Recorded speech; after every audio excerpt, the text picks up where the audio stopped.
excuse me, we're actually traveling. I'm with Daniel Weaver. Zach Ulmer is with me. We conducted meetings this week in North Florida, and then we were in South Georgia. Now we're working our way up into Tennessee. Zach and I were both in North and South Carolina last week.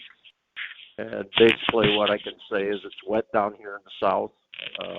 Guys are struggling. We had some guys that missed meetings today because they're still harvesting cotton. Last week we had some issues with guys making meetings because they're still running beans. So the South is dealing with some wet weather. All these guys are talking about some real severe dry weather early in the summer. They carved into their yields in both places, both in Georgia and the Carolinas. And then they came along later in the summer. They got decent weather, got some moisture, and then they went through another dry, warm period that did give them some problems as far as yield is concerned. So it's kind of spotty as far as yields are concerned. If you were blessed with water, you got something to work with. Otherwise, things aren't quite where they ought to be. We talked with a guy down in South Georgia that, bean yields, he'd like to see high 40s, low 50s. He dealt with high 20s, basically. And he said that those dry periods in there gave him a lot of stress, gave him some problems, as far as yield was concerned. The other thing, Zach always wants me to get on current events. We've been watching both corn and soybeans dropping here the last week, 10 days. And then today, supposedly President Trump has given his okay on the China deal. So they're signing on. Supposedly he signed off on to a certain phase one deal. And the markets did respond to that. Corn at the beginning of the day was about 405 at my pullet plant, and now it's 420. So they basically put 20 cents back on that they had taken off in the last 10 days, 2 weeks, basically. So again, that's some good news. Hopefully, we'll see where that leads. That's one thing we learned over in the Carolinas, talking with tobacco farmers over there, that the tobacco industry is really retracting because the problem with the Chinese trade deal, and they buy an awful lot of tobacco. So tobacco companies are retracting. Our South Carolina guys are losing some market there. And as a result of that, last week was solid discussion about hemp. And this is something that a lot of guys are looking at. Actually, with Daniel, got a very good customer that's trying to get on the ground floor of this thing. And so there's an awful lot of interest in it. And again, as a company, we think this is positive for us because what we look at in this hemp deal is being human consumption as far as medicinal is concerned, which is what it's all supposed to be. Everybody's looking at CBD oil, and then the THC in there can't be too high or it throws it into the marijuana classification. But they are analyzing this CBD oil, looking for toxins in it. And the basic three toxins are mycotoxins, fungal or bacterial infection, and then they're also looking for contamination from organic radicals, pesticides, either herbicide, insecticide, fungicide, and then the third thing that they're analyzing this product for is heavy metals. And the heavy metals that they're really focusing on is cadmium and arsenic. And again, as far as growers concerned, that's right up our alley because the cadmium and the arsenic is coming out of the phosphorus and the fertility. And that's what we try to prevent using the technical grade phosphorus material, whether it be phosacid or whether it be diammonium phosphate. And see, any other form of phosphorus, they are bringing that contamination into the soil, which can get into the plant. We actually had a discussion with a county agent in North Carolina that's supposed to be a hemp guru, and he was contesting that he didn't believe there was any contamination in this fertility material, although he himself had some soil he was working with tested for heavy metals and was quite surprised at the level of the metals in there. And I told him, it's coming out of the fertilizer. It's just that simple. And see, this we feel is a real ace in the hole for us as growers because we're not going to be bringing in those contaminants. So they're talking about some of these processors telling their potential customers or guys that are raising it for them that you got to start looking at some organic fertilizers. And problem with that is the organic industry doesn't recognize the toxicity that's in phosphorus, particularly soft rock phosphate, which is really the standard for the organic people. And we've done enough testing of soft rock at the cadmium, arsenic levels are very, very high in that product, just like it is in regular dry fertilizer, because they aren't purifying it. So we think somebody wants to take a look at the hemp market, and you're concerned about that heavy metal level, that we can give them an answer for that. And see, the mycotoxin is the same way. As you load that soil up with nitrogen and potassium, you start to imbalance the tissue so that the absorption of water is more. You weaken the tissue, which makes it susceptible to fungus, bacterial infections, bacterial spot. And so we think using the calcium with the growers program, we think we can help the tissue integrity to prevent that kind of infection. Actually, in Carolinas, the big issue that they're finding is this THC is related to the male blossom on the hemp. And see, everybody is struggling to find seed that they can guarantee is female. We have a gentleman that's basically he's cutting off blooms, or he's cutting off part of the plant that's strictly female, and then restarting that. And that way he can guarantee that his customers are getting female plants. So that's some of the things that we're learning as we work with our guys in the field. And hopefully that we can transpose to other guys that have some interest. Talking to a big tomato grower, he says, yeah, we want to take a look at it because we're looking for diversification all the time. And see, that's going to be a big issue. We think it's got some potential, but there's a lot of issues that can be a problem for guys. So as we travel, it's very interesting. Our growers people are they've had some problems, just like everybody else, but they're pretty happy with some of the things that they're looking at. And see, getting the program implemented, getting the calcium out there for these guys in the South, I think has been helpful to try to get that water out of there. And you get that to leach down in the profile, you can bring the air back into the topsoil and try to keep some quality, in the tissue that's left. As far as any other current events, actually the House of Representatives is working on the Mexican-Canada trade deal. They've also passed a illegal alien bill for agricultural workers. The gist of it is if you work long enough in agriculture, you can get a card that'll lead to a green card that'll eventually lead to permanent citizenship if you want to work in that direction. And there's some dissent in the agricultural industry on it. All the vegetable people are very happy with it, but some of the conservative think tanks are not quite as happy with it. So we'll see where that goes. I think everybody knows that labor is a big problem in agriculture, as it is, in every other form of business. So we'll see what they're going to allow with this new law. And then also the Senate is looking at a bill on, for lack of a better term, fake meat. The agricultural interests are basically trying to pass a law to define exactly what meat is. See, the dairy people kind of missed the boat on this when they started getting almond milk and all these other milk products, and the meat industry is trying to cut that off at the pass. And the Senate is taking up the bill at this point, so we eventually may see some form of definition of what meat really is, so that some of this meat that's generated in a petri dish or is totally vegetable protein will have to have some kind of disclaimer on it on the label so that people know that it isn't actually from an animal or originated from an animal. And so there's a lot of discussion about that. And that'll be a big issue. So at that point, I think I've pretty well exhausted the things that I know out here in the field.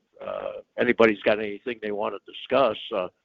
Daniel Weaver keeps telling me you got to get these guys in the field to contribute at these conference calls some more. So if anybody wants to jump in there, I keep telling him most guys are sitting there eating a sandwich and nodding off to sleep. So again, anybody who wants to contribute anything at this point, certainly jump in. If not, I'm going to turn it back to Zach Smith. Can you guys hear me now? Yeah, I can. Yeah. Okay. Sorry, I was on before, but I was muted and couldn't unmute myself. So, but it sounds like it's good to go now. Thanks, Jim, for coming on. Okay. So you got her. You got her now, Zachy. I'm gonna let you have it. Yeah, I'm good to go, Jim. Thanks for coming on. I'm losing my voice. Daniel and Zach just make me talk all the time. They won't help me. Isn't that what you bought the whip for, Jim? Pardon me? Isn't that what you bought the whip for? Yeah, that's well put, Zach. And if you guys Thanks, buy Jim. that, I have some oceanfront property in Arizona I'd like to sell you. Gee, thanks, Zach. You're All right. welcome. So for the rest of the call, we will have Phil Neal on from southwestern Ohio. We'll have Zach Holmer and also Matt Gooding. And so at first the focus is going to be on the calendar picture from October, which shows Phil spreading lime slurry on a soybean field. So he'll be discussing that and introducing himself. And then from there, I'd like to focus the conversation on the type of lime that picture is exhibiting, which is water treatment lime. So Zach and Matt both have experience using this. They've toured the treatment plant, so they have a better understanding of how it's made and what it's used for. They both use it. Matt does, and so it is a viable source.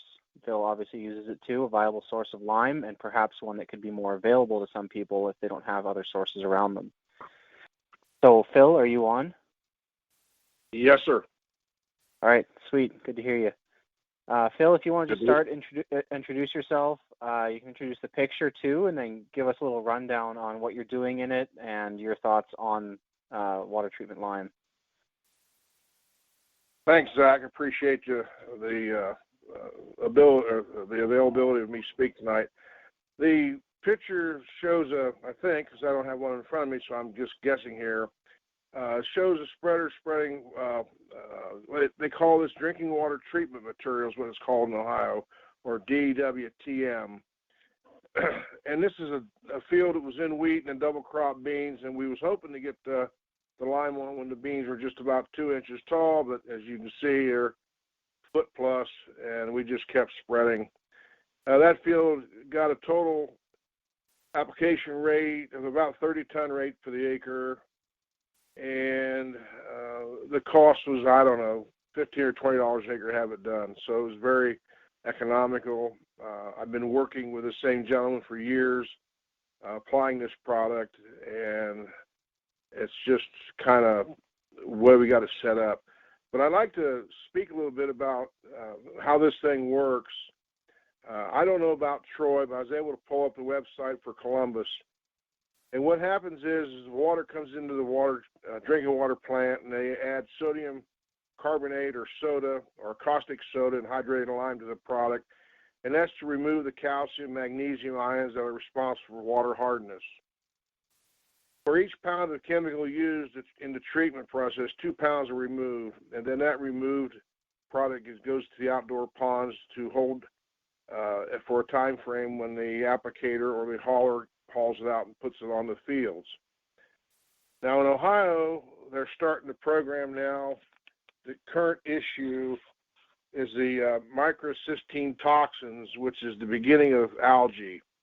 And there's one plant, and I don't know where it is in Ohio, one city that has a high enough level that when they apply that to the soil, the high EPA's fear is that it will go some of that will run off and get into this creeks and water streams, eventually into the rivers, and cause algae blooms not only in the rivers but in some lakes and et cetera. In Miami County, that's not an issue. In Shelby County, that's not an issue, but I don't know where that issue is at. We started on this program in 1984 when the city of Troy was hauling this product out of their ponds and dumping it into an old gravel pit. And I was able to secure that dump truckload after dump truckload and wore a couple spreaders out, and that's kind of how we got started.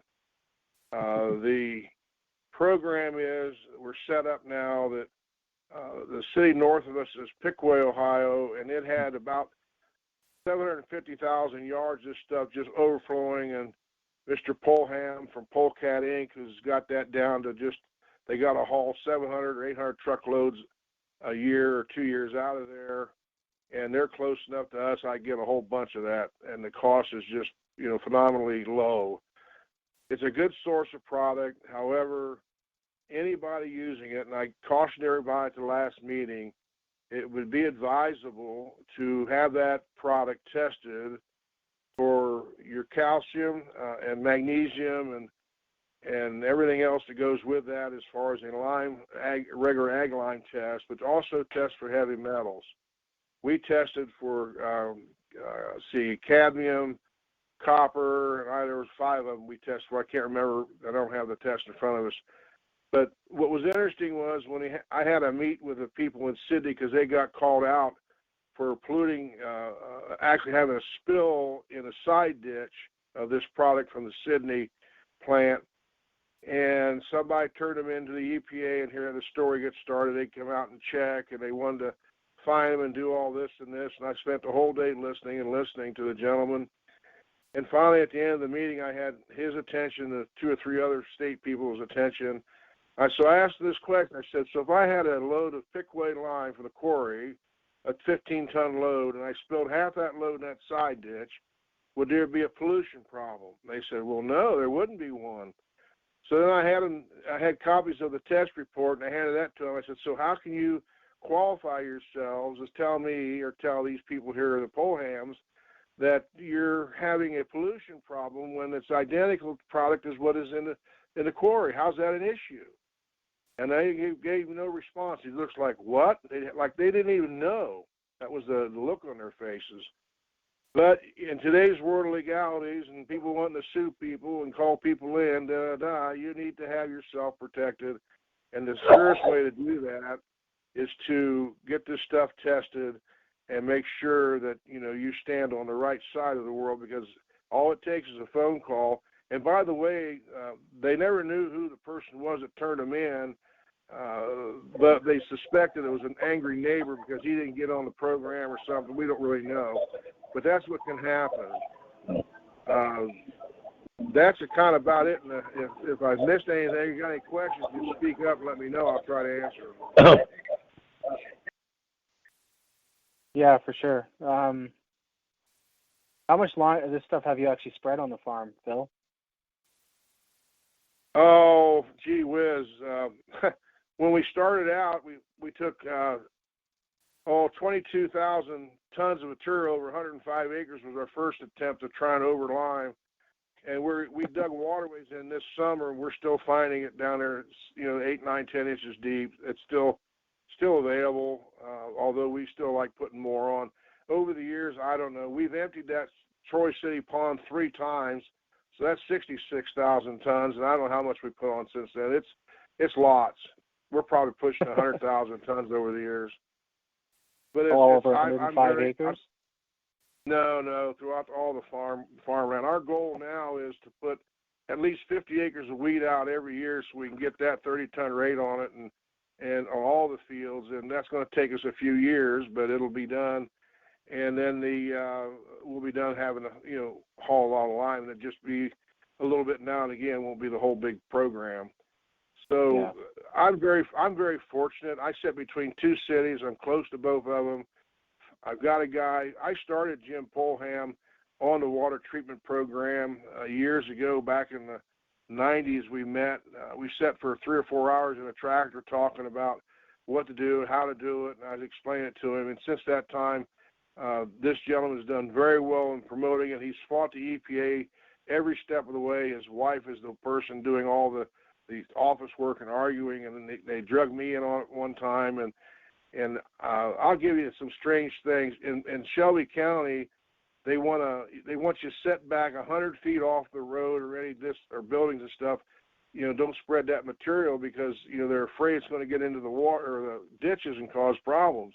In Miami County, there's no such ruling of that. You can just go right to the edge of the field and go through waterways. So the Ohio EPA is eventually going to come down with a set of rules for the whole state. Right now, it's county by county, and the Shelby County thing got in a big brouhaha because the city of Sidney did not have the correct application or permit information done, and that started a whole ball of wax when Jim was going to take the material and pile it on his property and then haul it off in the wintertime when he can work as a dry material or a toothpaste-like material. And his neighbor wasn't happy about that, and he got turned in, and it's been hell ever since for the guy. So they're going to have to put up these little silt fences and all. Of course, nobody understands. Jim doesn't mind doing the work, but the city's going to get charged more. I mean, this is all it comes down to. The city's got to get rid of this material. They can't stockpile it and hold it forever. The Sidney pond holds about 20 years worth of product, and they're still working on it. They've been working on it for a year now. So they got to get rid of it or find a reuse for it or something. And I don't know. The city of Troy, they're doing things differently. They're hauling it back down to Dayton in Ohio, which is about 4 to 8 loads a week, and they're reprocessing it, turning it back into your calcium carbonate and that have you, and then selling it back to the cities and stuff for their softening process. So there is a way to reclaim it, but the problem is you're getting for a pound in, you're getting 2 pounds out. So they don't need as much as what's coming out of it. So it's going to have to be done through a land application, and the environmental people are going to be on this pretty hot and heavy because they're so afraid of the algae bloom. And by the way, I gave the same people the information about Roundup, is just as much responsible for the algae blooms as anything else going on in the world, and they didn't even know that information. And that's interesting because they're doing all this study through Ohio State, and Ohio State wrote that article. Just interesting how the left hand doesn't talk to the right hand in that outfit. Mm-hmm. What's a two-pronged question here, Phil? I know you got an analysis of it. I don't know if it's in front of you or not, but what's the calcium analysis on this? And also, do you get it in a liquid form, right? Okay, the first question is the Troy and Pickaway water treatment plant is 32 parts of calcium to 3 parts mag, both of them identical as a dry weight. Okay, and what was the second part again? Liquid or dry? When you get it comes in it comes in as a slurry, and the slurry is they measure this. I don't know how Jim does it. I guess he does it. Been doing it so long, he kind of knows by the way it's coming out of the truck.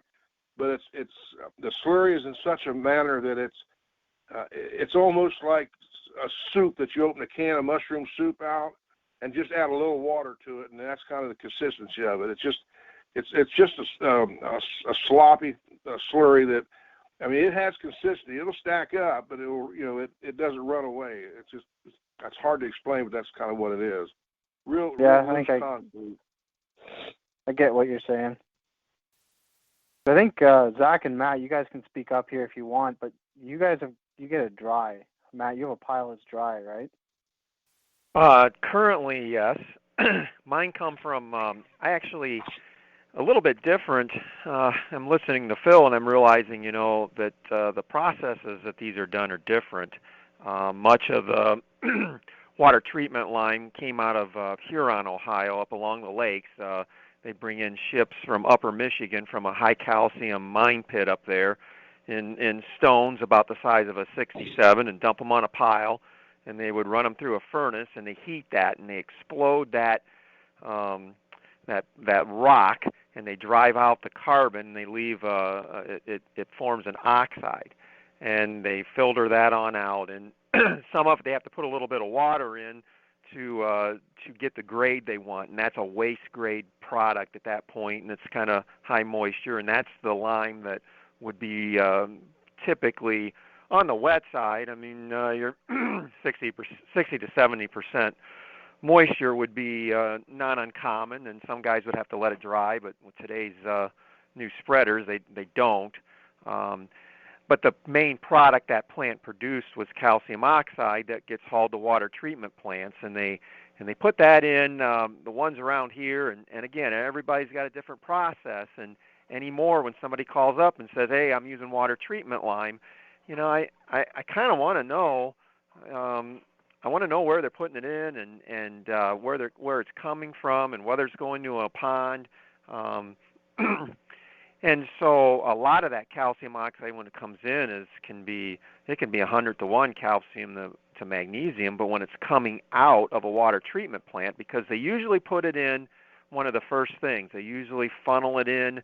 I know over here in Fostoria, Ohio, they put the calcium oxide in the water as it's coming from the reservoir, along with some aluminum oxide and some, in that case, carbon. They actually put charcoal in it.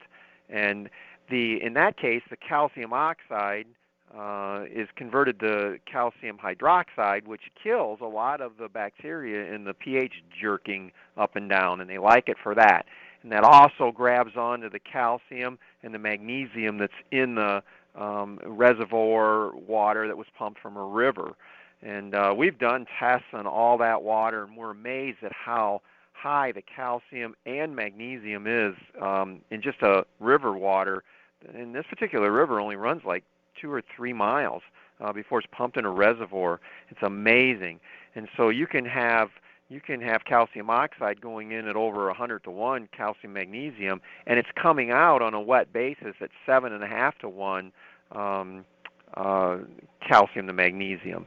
And so that product in that case is pressed in a press to squeeze out water and dumped in a truck and hauled out. Now that's pretty dark material, and they also haul from ponds. Also, some of these operations have split presses and ponds. I know we got a call here in this last week from a group at Toledo, Ohio area was wanting to haul water treatment line to them, and I managed to get a hold of the agronomist that actually works for the hauling company, and we had quite a grilling, and he was able to answer all my questions.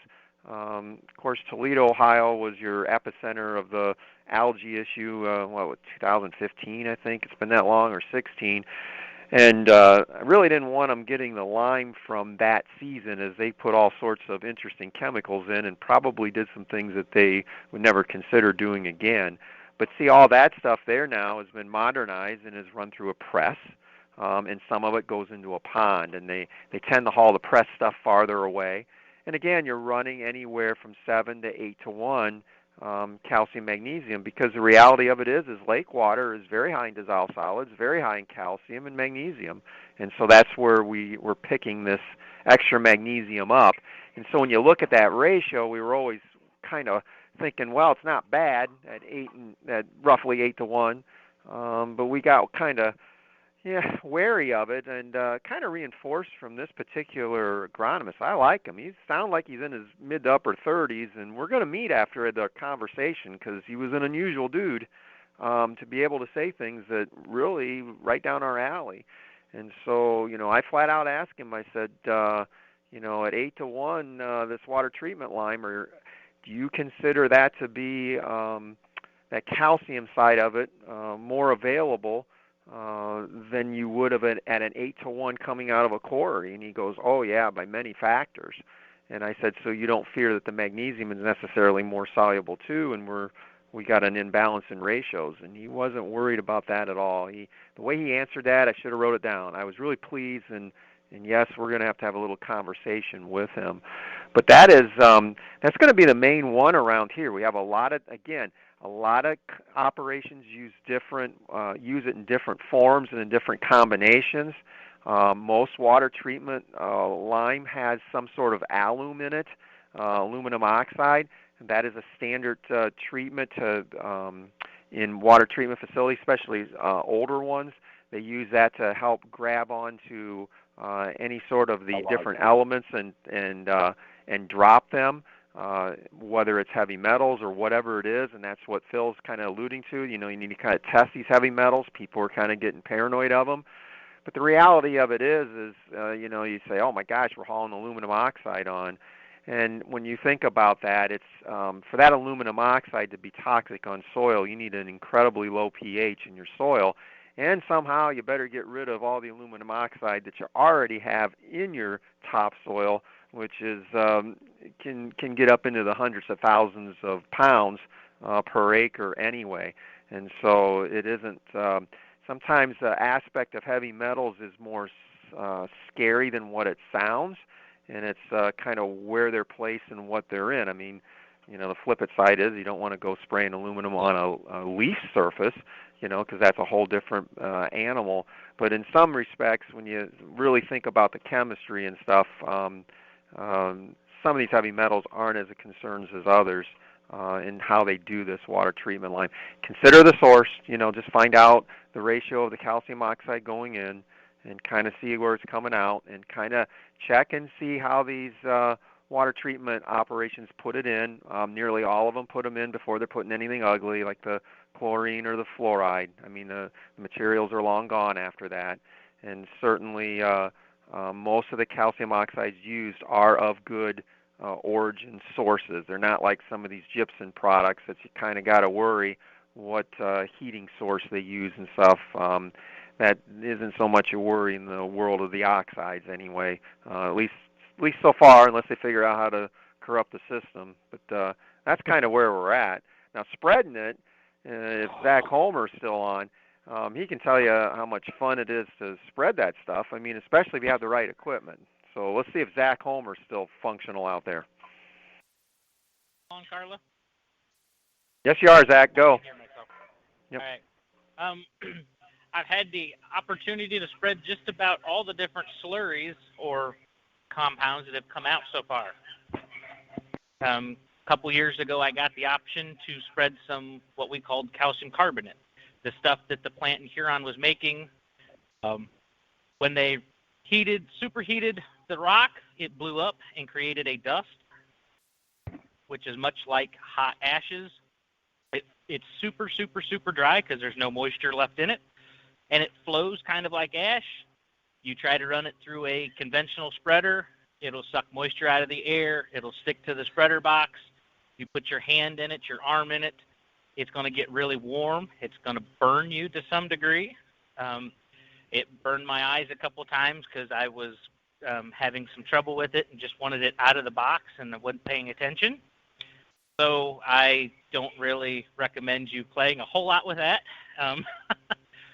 But Matt Gooding had that same material. He had it out on a pile behind his farm, and he was able to deal with it in a lot slower pace than I was. He was able to take his skid steer loader and just sort of take the crust off the pile as it would take moisture in, and he would spread it slowly, a little at a time, and the pile kept growing. He couldn't hardly, took him a while to get rid of it because it was rehydrating, and as it rehydrated, it got bigger, so he experimented and played with that and had all kinds of fun. The stuff from Huron, I've spread some of it when it was fairly dry in the summer, which would flow through a spinner spreader. Not bad. It bridges and cakes a little bit, but nothing terrible. But I also had the opportunity to get some when their payloader operator was changing hands, and he got me some pretty nasty sludge. That stuff wouldn't go through anything as far as a spinner spreader would go, but a neighbor of mine rents Kuhn Knight side slinger spreaders, and that worked pretty awesome. That would spread it out. Of course, it's not quite as fine that way because it's wetter, it sticks together more, but most of what I was putting out in Huron lime, I'm throwing at least 4 ton at a time out per acre. So in that application, it didn't seem as bad to me to throw it out and not quite be that fine because I like to till through the ground yet. I still love the mowboard plow and I still love the chisel plow. So it gives it a time to get it in the ground and roll it around a few years And that has been part of what I believe is contributing to more success with the growers program than I've had in the past. Last year, over the summer, I spread some stuff that was kind of like what Phil was saying. It was a little more slurry or sludgy. It actually come out of the settling ponds from the Fostoria water treatment plant. The stuff had laid in there for years. In certain times, they just had to get it out. We have a great growers customer here close to us that's been hauling it for us. And when I got ready to spread it, he actually offered that if I could load it, he would spread it. Well, we finally got a window of opportunity to cut a few soybeans, and one of his neighbors got a hold of him to cut some soybeans for him. So he just offered me his tractor and a vertical beater manure spreader. And if you want to talk about spreading that particular material, even if you were spreading pen pack manure or something, that particular spreader was holy smokes. I was able to put right around a half a semi-load of this semi-sludge material in the spreader, spreading it at 10 plus mile an hour, and was still able to put out nearly 10 ton an acre as it was coming out the back. The guy had told me, hey, if you go around a corner, because my fields were kind of short, he goes, just turn off the pusher so you're not pushing material into the spreaders to kind of take it easy on the drive line. Well, in my field, it was short enough that it would push that entire thing out. I never had to worry about turning. So I only had to cover the field once to throw out roughly 10-ish tons of material. So it also had auto steer in the tractor. So there again, I got to play with auto steer, which I don't have on any of my stuff. And it was a whole lot of fun. I rented a payloader from the neighbor and got them to load it for me, so I didn't have any issues. We was able to spread 31 semi-loads of material in under 6 hours.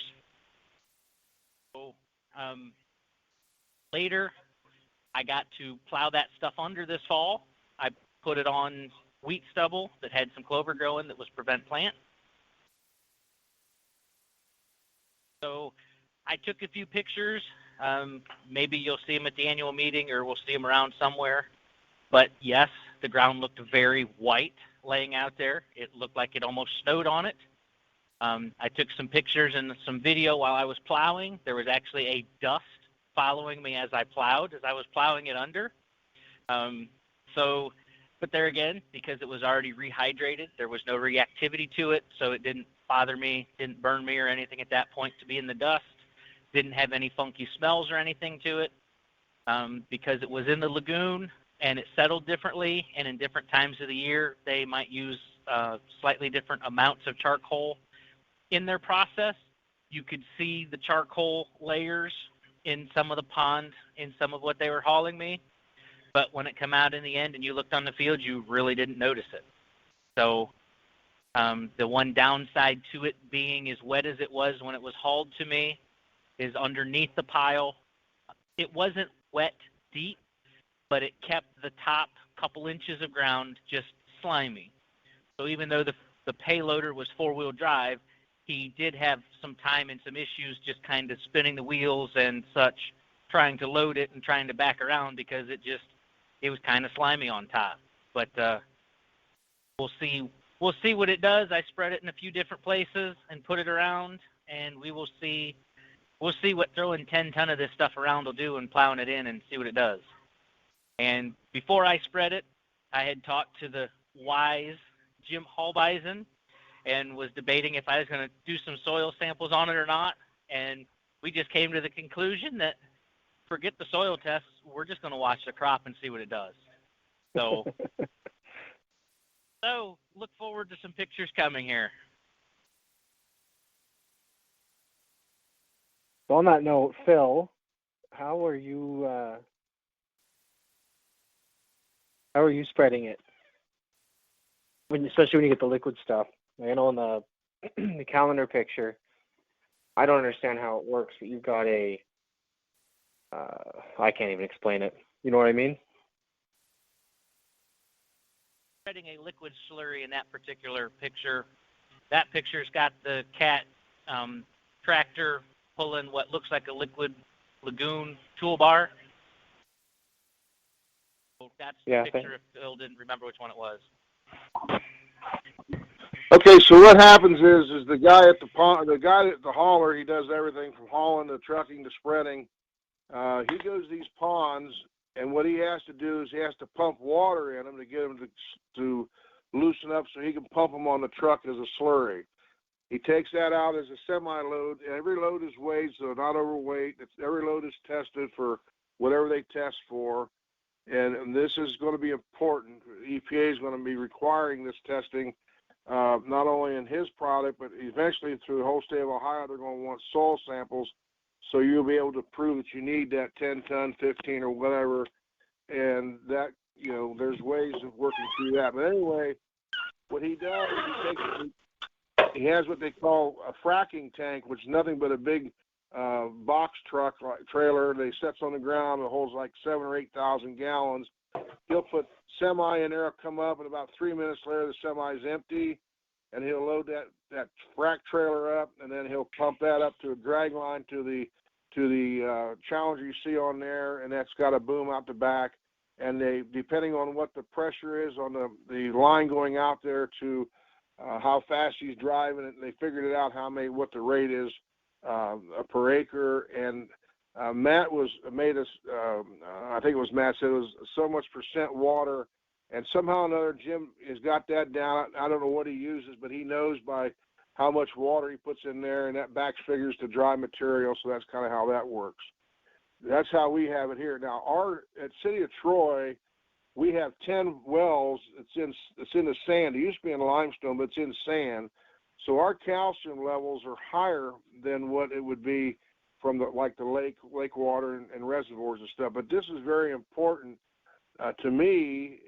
If you are pulling out of any reservoir that's fed by a river, Lord only knows what kind of pollutants you're going to have in it. So that's why I strongly suggest that we have some kind of the farmer or the applier or whoever's doing the hauling, whatever's selling they're not selling the product, they're selling the hauling and the distribution or spreading of it.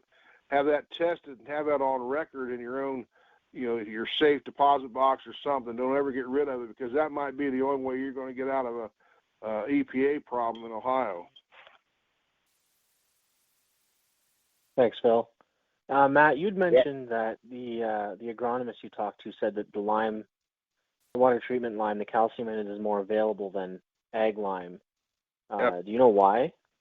And have you guys noticed that when you're spreading it? Well, primarily, and that was one of the biggest things that when we first got into this whole water treatment thing is understanding, because we're pretty much uncomfortable once you get below 8-to-1 calcium magnesium in our area. Using anything below that ratio, you want it higher. You want it 9, 10, 12, 20 to 1. And so that the big question is, when we go through this process of being a calcium going through an oxide to a hydroxide and back to a carbonate, is that making that calcium part of that more available?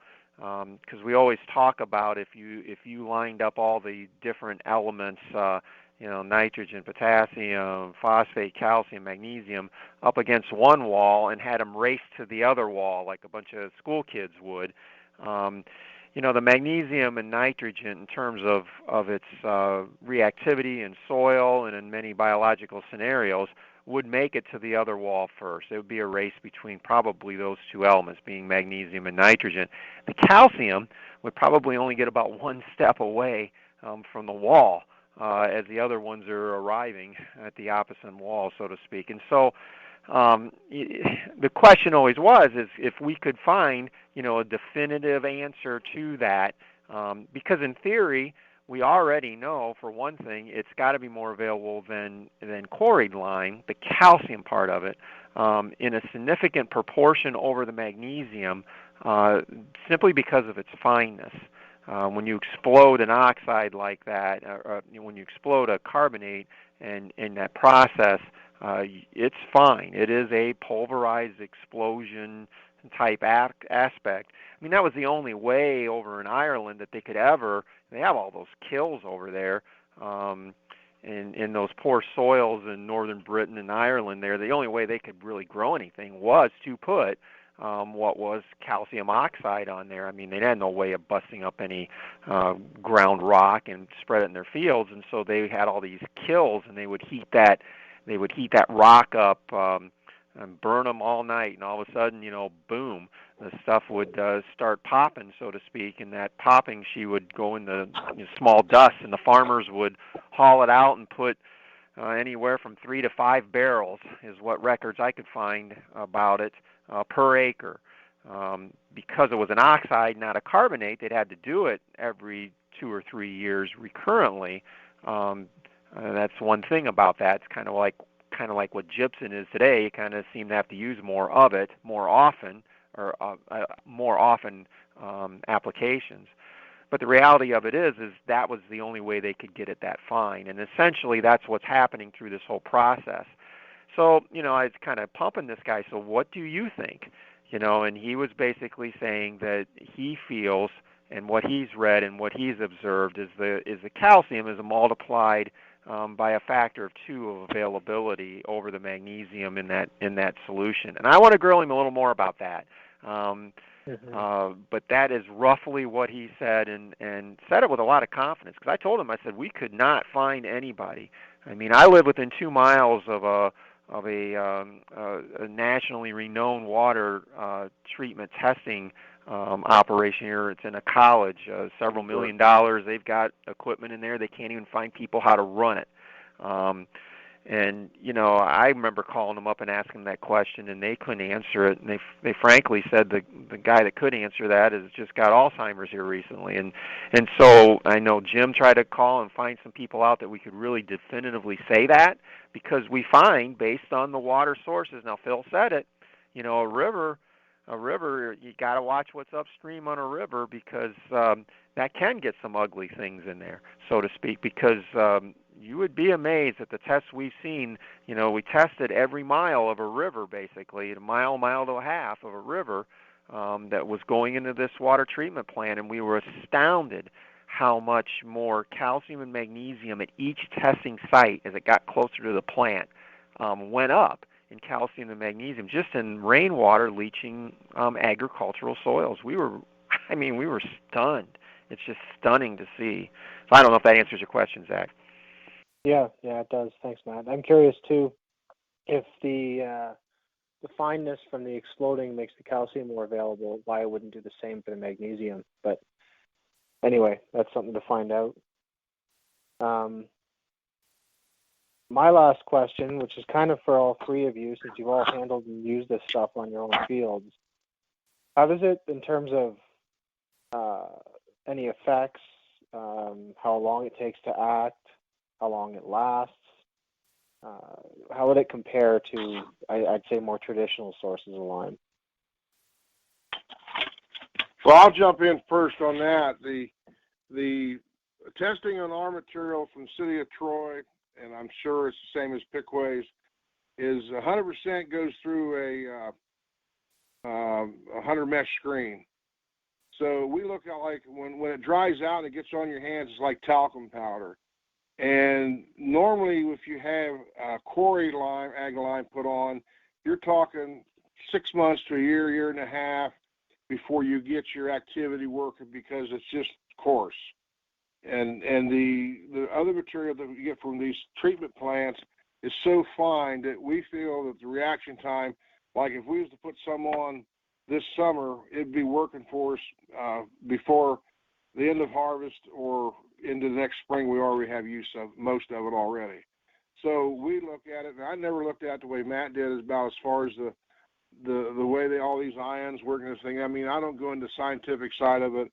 I just know we see results pretty daggone quick, and I'm guessing 3 to 5 months tops before we're seeing some results. But remember, the material we're using is run through water already, and it's then it's put out there and spread, and it's very fine material. It's just like a liquid lime when they get done with it, but it contains the calcium and magnesium at a 10-to-1 or 12-to-1 ratio, which is I'm happy with. I mean, I can't be any more happier. As a matter of fact, if we didn't have that program near us, it would be a tough sell to try to get lime on the fields that we've got out here for us. And I find it interesting that a lot of farmers are still, they watch what we do every year. Of course, I put these areas we put this lime on, I don't put it just out in the back 40. I'm not kind of, I'm a little more bold than that. I put it, there's one where that field was, the photo for the calendar is on a field that a lot of farmers travel to go to the elevator. And then that time of the year and stuff into the fall, there they are driving up and down that road, and here we are spreading that stuff.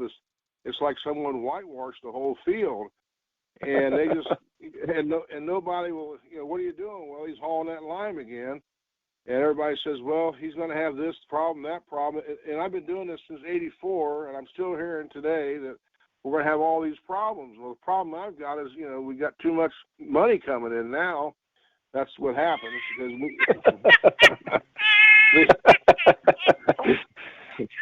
I mean, funny as it is, and I try to tell a lot of people, there's a lot of guys putting tile around here. I said, if you're trying to use tile to get rid of rainwater, you got a soil problem, you got a tile problem. But yet, and then I had a guy tell me this other day. He says, well, we got 85% base saturation in our land now without using lime. And how'd you do that? We're using chicken manure. And I said, yeah, okay. I just walked away from him, and we even had a person cash rent the farm we had to do it for whatever reasons. And this guy didn't use any fertilizer for corn except nitrogen and nothing for beans. And he made so much corn and beans, his profit level was so high. I said, well, now that you've run on our property, see what it does, you're interested in doing your property. Well, I don't think so. Okay. It's just, maybe I'm doing at it too much, but the reality of it is they're my competitors. The heck with them. I'll teach them everything they want to know, but if they don't want to, come over and ask, I don't have any time for them. But that's what goes on here. I don't put this stuff out where people can't see what's going on. And I just I shouldn't say this, but one of these days the EPA is going to come knocking at my door and wanting to know all these information about what our nutrient plan is, this, that, and the other. I'm going to show them what we use. They're just going to say, well, I'm just going to tell them goodbye. You don't have any, you have no reason to be here because we don't use anything. And as a matter of fact, there was years ago, and I got hall buys in on this, but we tried to get some money from the state because they were offering money. If you stop using dry fertilizer, you could get so many dollars and cents for through the sewage thing end of it. But I had to prove how much fertilizer I stopped using. Like currently that year. Well, how do I'm not using any now. How do I? and they wouldn't even listen to us. So I had Jim talk to this gal, and he ran into the same problem I ran with. I said, so what am I supposed to do? Go up there and give me some fake invoices and say, I just went from 500 pounds of fertilizer down to nothing, and I get all this money? And that's the stupidity of the state. They don't want to come talk to people who's been successful at doing what they're doing. They want to try to keep doing it the old-fashioned way and let them figure it out. So anyway, that's what goes on. But I still think the availability, I know the chemical end of it, like Matt explained, has a lot to do with it. But dang it, when you run that stuff through a 100 mesh screen, all of it goes to a 100 mesh screen. It is super fine, and that's when you get it on your hands, it's just like talcum powder. It just doesn't come off, and that's what I attribute the availability for and how quick it reacts. Yeah, for sure. Thanks, Phil. You bet. Zach, do you guys have anything you want to add? So I will be honest. Everybody in my county knows my farm. They've all claimed it to be a fairly tough farm. And much like Phil, my local larger agronomist from Sunrise, he runs my road all the time to the point that he's got my cell phone number, but he's not afraid to come run me down when he sees another lime pile in my field. Earlier this fall, I was out checking soybeans. He run back the field to come find me to see what in the world that pile was out in my field, because there again, 31 truckloads of lime or high calcium lime or this sludge or whatever was a pretty good sized pile. So he wanted to go through and, you got to be careful if you get that out there and it's not fine enough. You're gonna have spots in this ground that's going to be too sweet, and the pH is going to be too high, and you're not going to be able to grow nothing there, and all these things, and going on, and tells me that I need to get a Cullipacker, and once I spread it out there so I can break up the chunks and all this other stuff. And he just is going on, and I go, okay. And he goes, but I don't know what you're doing, but things are looking better. I got another neighbor that's done the same thing multiple times, and he's seen it. And he has chided me because on one field that borders his, I've applied Huron high calcium lime a couple times, and he says, oh my gosh, you're going to make it too sweet. It's not going to work. And was talking. I said, well, what do you think of what's going on over there? And he said, well, it doesn't look like it's hurting it yet, but it's gotta. And I said, well, why do you think that? And he just couldn't come up with a good answer. But I had also talked to him about the growers program, and he chided me for that because back in the late 80s, early 90s, he went with the Nature's program for a little bit, and he struggled because he didn't put any lime on, and he didn't do anything else. He just tried to cut the fertilizer. And so he says, I can't do that with growers. So he won't give us the time of day, but all of them will comment, and all of them will drive past the farm and say that it's coming around. We don't know how you're doing it, but we can see the difference in your crops as we drive by all the time. So I'm enjoying throwing the calcium out there to some degree at this point. But there again, Yeah. How soon do I think I see it working? A couple of the fields are extremely, extremely hard. But I know that I pull a moldboard plow at least 10 inches deep when I plow. I don't like to plow any shallower than that. But I can tell you certain places it's starting to pull easier. And where I had some clover this year, like always, in some of the wheat stubble, it's rolling over nicer. It's finally actually starting to break apart instead of just slabbing over all the time. So that's how many years later is that, Zach? That is within, I'll give it 3 years at this point of the last application. All right. And that one's only had one.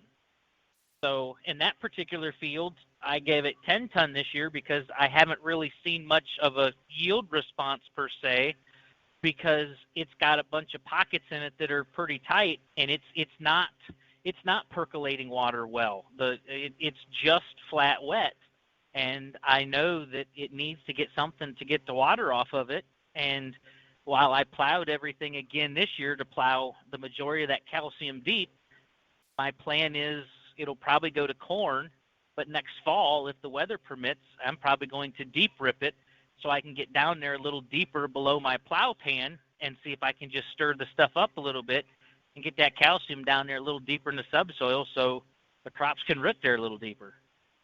Mm-hmm. I got some interesting information more. As everybody talks, I keep writing these notes down, so I don't want to go on all night. But a while back, let's go back to the situation with the state of Ohio we was working with. I had my pH meter with me, and they were spreading. I went out there and I did the pH of the lime that they were spreading. Okay, it was 10.2 pH. And I thought to myself, well, how can that be? So I got the old periodic chart out, and there's no pH listed for calcium on that chart. So I call up Hallbeisen about this. And, all right, Hallbeisen, what's going on? He just starts laughing. He says, no, there's no pH for calcium. Calcium gets its pH by what it's adhered to. In other words, the water that came out of the water treatment plant or whatever it's mixed with, that's where the pH comes from, which makes it just more mind-boggling trying to figure out, how this all works. And then that also proves that the pH has nothing to do with calcium in the whole shooting match. And anyway, you know how Hallbeisen is. He always makes you feel so good after he chews you out. But anyway, we had some waterway work done this year on that first field. We had that, back in the 90s, had that big pile of lime put on at one pond. And the guy came out there, and he was cutting these waterways in, and it just, the dirt run off the dozer blade. Everything worked pretty decent. And he finally pulled me, and he's done waterway work for us for a couple of years, and he He goes, Phil, he says, I can't believe what I'm doing. He says, your dirt was just plows out. We can dig it deep. There's no problems. And I was at the farm before you guys, and I'm taking my dozer, standing the tracks up in the air and can't even get the blade to go in the ground. I said, well, Wes, I've been trying to tell you about this lime situation. You won't listen. Well, now there's proof. You want to talk about more limes? No. He says, I make all my money putting tile in. I said, okay. So, as far as tillage goes, we've tried all sorts of ways. Years ago, we plowed it in, and that's fine. But there's not a plow to be had around here that I can find. We own one, but it doesn't work anymore. And so I don't know. I would like to rip it in, and I understand why, because of the plow sole, this, that, and the other, and hard pan. I get that, but the reality of it is I would rather use a chisel plow. And by the way, I've got to get off the line. I got another phone call I've got to take. So I wish you all a Merry Christmas. Bye. Merry Christmas, Phil. Thanks for coming on. All right, we're pretty much at the end of our time. Matt, was there anything that you really wanted to add? No, I think good discussion, well-rounded and from different perspectives, so I hope that helped all of you listening tonight. And again, this is always ongoing. I just can't tell you to just ask some extra questions. What Phil's saying there about the testing aspect is it's basically in around his area, and it's going to be bubbling statewide. And kind of going from county to county. And I think they all know that that's what is going to forthcome. And so, yeah, having some sort of test is not going to be a bad idea in the future just because of the people that do not understand the chemistry behind it. And there seems to be more of them, and it doesn't matter how educated or not they are. So always a good hedge. Yeah. Thanks, Matt. I agree. Are there any questions from those listening? *6 if you're muted to unmute yourself.